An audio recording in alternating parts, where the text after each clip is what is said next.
Imagine living in a world where bathing was considered dangerous, where doctors warned that water could kill you, where the wealthy perfumed themselves instead of washing, and where an entire civilization built elaborate rituals around avoiding the one thing we now consider base hygiene. This is not a story about ignorance. This is a story about science, class, religion, and a set of beliefs so deeply embedded in Victorian society that questioning them could get you laughed out of a room. Or worse, accused of being reckless with your own life. The real reason Victorians only bathed once a month is far more complex, far more fascinating, far more human than you have ever been told. To understand the Victorian relationship with bathing, you need to forget everything you know about modern hygiene. You need to step out of your shower, put down your soap, and travel back to a world where the germ theory of disease was still a radical new idea, where running water in the home was a luxury reserved for the very elite, and where the human body was understood through a completely different scientific framework. The Victorians were not stupid. They were not lazy.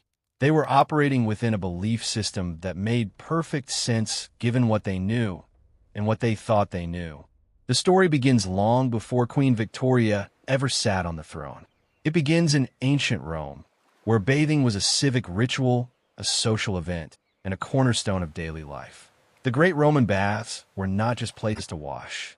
They were community centers, political meeting points, and spaces of leisure where citizens from different walks of life gathered to soak, socialize, and debate. Bathing was celebrated. Cleanliness was next to citizenship. And then Rome fell. With the collapse of the Roman Empire came the collapse of its infrastructure. The great aqueducts that had delivered fresh water across an entire civilization crumbled. The public baths fell into disrepair.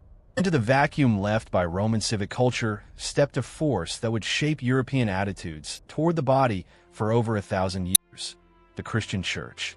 The early church fathers had a complicated relationship with the human body. Many of them viewed physical pleasure with deep suspicion. Bathing, with its associations with nakedness, leisure, and the pagan culture of Rome, became theologically fraught. Modesty and mortification of the flesh were celebrated as virtues. Saint Benedict explicitly warned monks against bathing too frequently. Saint Francis of Assisi reportedly considered dirty skin a badge of holiness. The body was a vessel for the soul, and spending too much time tending to it was seen as a distraction from spirit. These attitudes permeated medieval European culture in ways that would echo for centuries. By the time the Victorian era arrived, the memory of Rome's bathing culture had been buried beneath 1,000 years of theological ambivalence about the flesh. But religion alone does not explain why Victorians avoided the bath.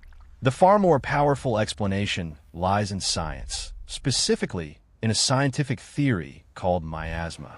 Miasma theory held that disease was caused by bad air, not by germs, not by bacteria, not by viruses, by air, specifically by the foul-smelling vapors that rose from rotting organic matter, stagnant water, and decomposing waste. This theory had been around since ancient Greece. Hippocrates himself had written about the relationship between bad air and illness. And for centuries, it seemed to work. Cities built near swamps were indeed sicker than cities built on high ground.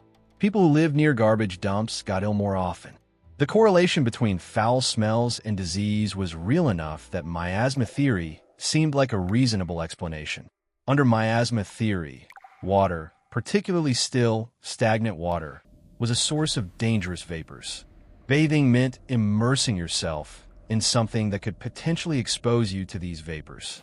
And if you were bathing in a tub filled with water that quickly became dirty, you were quite literally soaking in miasma. This was not paranoia. This was medicine. Physicians advised their patients accordingly.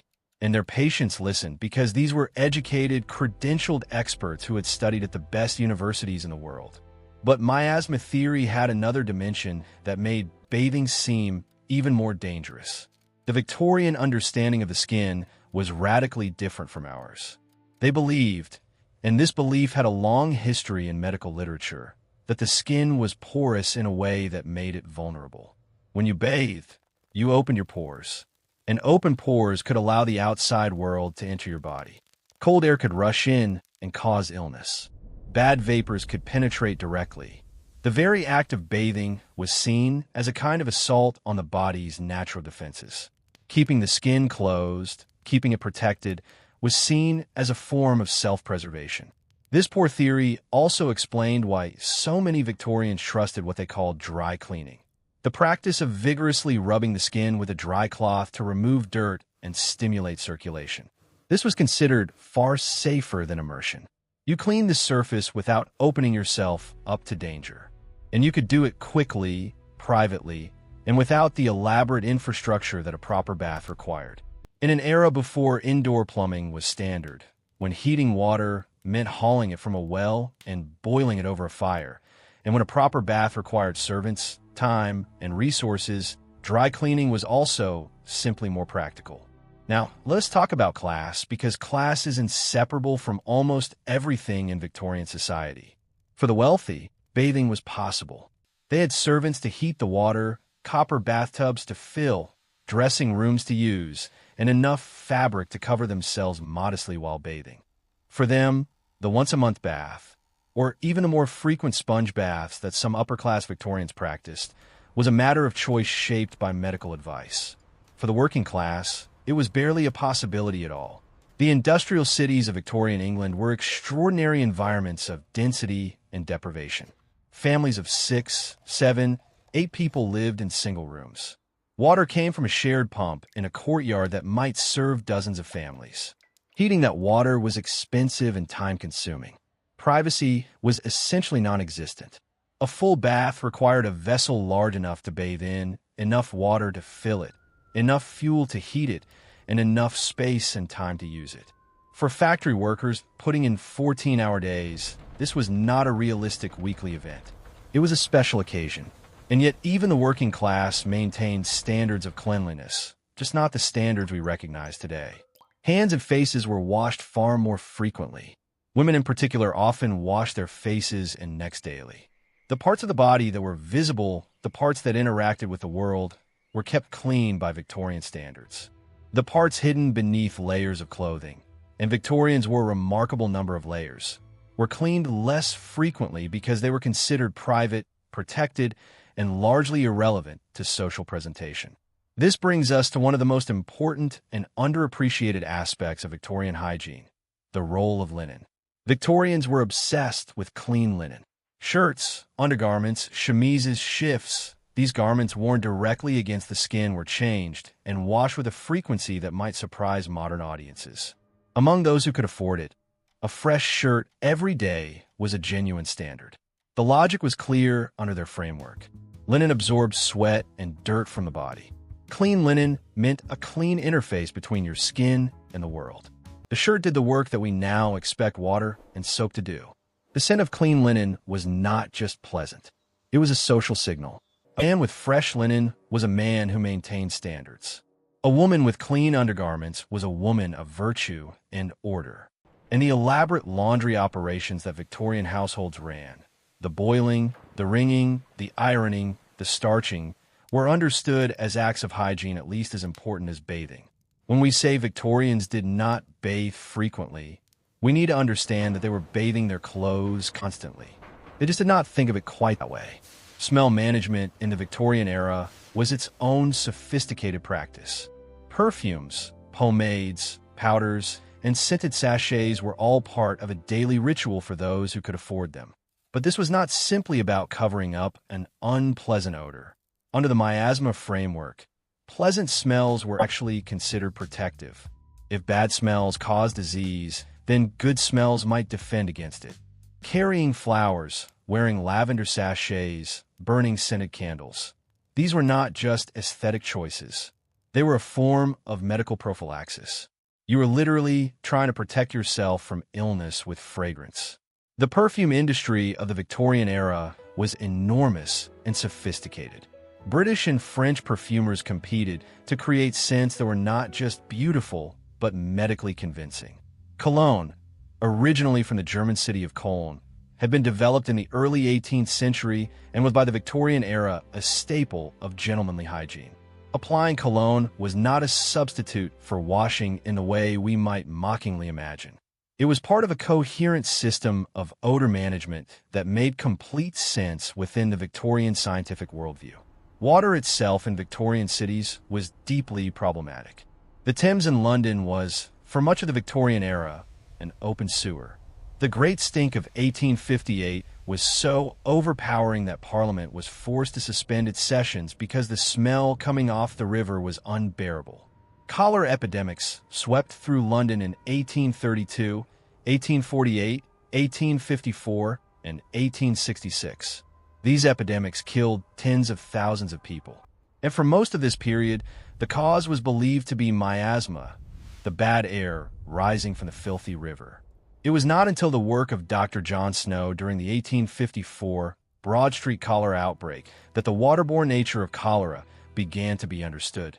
Snow famously traced the outbreak to a contaminated water pump on Broad Street in Soho, removed the pump handle, and helped end the local epidemic. But his theory was not immediately accepted. Miasma theory was deeply entrenched, and Snow faced significant resistance from the medical establishment. The germ theory of disease, developed and popularized by Louis Pasteur and Robert Koch in the 1860s and 1870s, took decades to fully replace miasma as the dominant medical framework. This timeline matters enormously. For the first half of the Victorian era, roughly 1837 to 1870, the best medical science in the world said that water could harbor dangerous vapors and that the body was safer when kept away from immersion. Doctors who advised their patients against frequent bathing were not quacks. They were following the consensus of their profession. And their patients who followed that advice were not foolish. They were rational actors responding to the information they had been given. The shift came gradually. Joseph Lister's work on antiseptic surgery in the 1860s began to demonstrate that invisible organisms, not bad air, were responsible for infection. Pasteur's germ theory gained ground through the 1870s and 1880s. Koch's identification of the tuberculosis bacterium in 1882 and the cholera bacterium the following year provided dramatic confirmation that specific microorganisms cause specific diseases. Suddenly, the medical establishment had to completely rebuild its understanding of disease, with it, its understanding of hygiene. By the 1880s and 1890s, a new gospel of cleanliness was spreading through Victorian society. The germ theory did not just change medicine. It transformed domestic life. If germs caused disease, and germs lived in dirt, then dirt was the enemy. Cleanliness was now scientifically validated as a virtue. The soap industry exploded. Companies like Pear's Soap, whose advertising campaigns became legendary in the history of marketing, sold not just a product but a moral framework. Clean skin was healthy skin. Washing was protection. Bathing was self-defense against an invisible microbial army. The infrastructure to support this new culture of cleanliness was also rapidly developing. The Victorian engineering projects that transformed urban water supply were extraordinary achievements. Joseph Bazalgette's sewage system for London, completed in the 1870s, was one of the greatest public health interventions in human history. Clean water delivery systems, indoor plumbing, and domestic bathrooms all became more accessible through the latter decades of the Victorian era. By the time Queen Victoria died in 1901, the world she left behind was already on its way to the hygiene standards we recognize today. But let us not romanticize the shift too quickly, because it brought its own complexities. The new gospel of cleanliness carried a heavy burden of class and racial ideology. The language of sanitation in the late Victorian era was often inseparable from the language of civilization. To be clean was to be civilized. To be dirty was to be primitive. This framework was used to justify colonial projects, to stigmatize immigrant communities, and to draw social lines that had nothing to do with actual health and everything to do with power. The history of hygiene is never just about soap and water. And yet there is something genuinely moving about the Victorian era when you understand it on its own terms. These were people living through one of the most rapid periods of scientific transformation in human history. The world they were born into operated on one set of rules. The world they died in operated on a completely different set. They lived through the replacement of miasma theory with germ theory, through the development of anesthesia and antiseptic surgery, through the discovery of vaccination and the beginnings of modern epidemiology. They adapted, imperfectly, unevenly, with all the contradictions and biases of their time, but they adapted. The once-a-month bath was not a sign of Victorian backwardness. It was a sign of Victorian rationality applied to Victorian knowledge. When a knowledge changed, the behavior changed. And that, in the end, is the most human thing about all of this. We do not make decisions in a vacuum. We make them with the information we have, within the cultural frameworks we inherit, shaped by the practical realities of our lives. The Victorians were doing exactly what we do every single day, trying to live well in a world they did not fully understand, guided by the best explanations available to them at the time. The next time you step into a shower, take a moment to appreciate what you are actually doing. You are participating in a ritual whose modern form is barely 150 years old.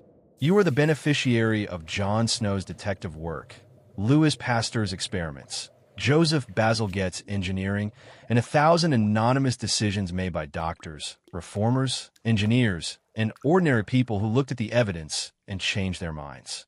The Victorians only bathed once a month, not because they were different from us, but because they were exactly like us, creatures of their time, doing their best with what they knew.